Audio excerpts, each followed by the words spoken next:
علیکم اکوها دودارو مردمی مهاجر التماس به دودار فرزنده که مایولی دیه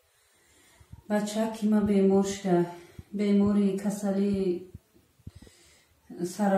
سرطان مینه سر یک بار جراحی خورده 1 سال و 5 ماه پیش یک بار جراحی خورد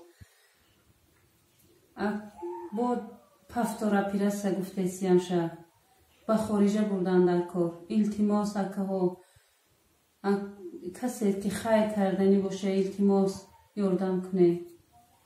بعد جانی بچه من نجاتی التماس اکه من یک مادری جگر سوخته در حق شما چی دعایی باشد میکنم جانی بچه من دوباره نجاتی بچه من به همه اوپال ایستاده بچه من 8 کورس خیمیا گیری نور گیری این قضابای کشی نون خوردگیش میپرتویه اوقات خوردگیش میپرتویه التماس کمک کنه در حق شما دعاگو میشم یک مادری جگر سوخته یک مادری اینا برادران عزیز اینا بینه جای جراحیشه خیلی خیمیا 4 ماه پیش گرفته بودیم خیلی محکایش برو مدعی خرد مثال ویشیده آنا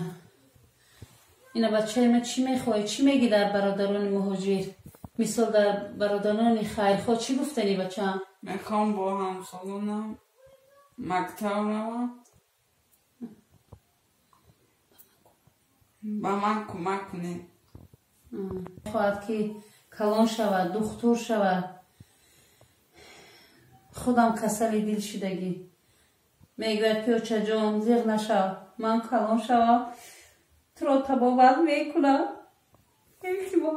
یاردم کنه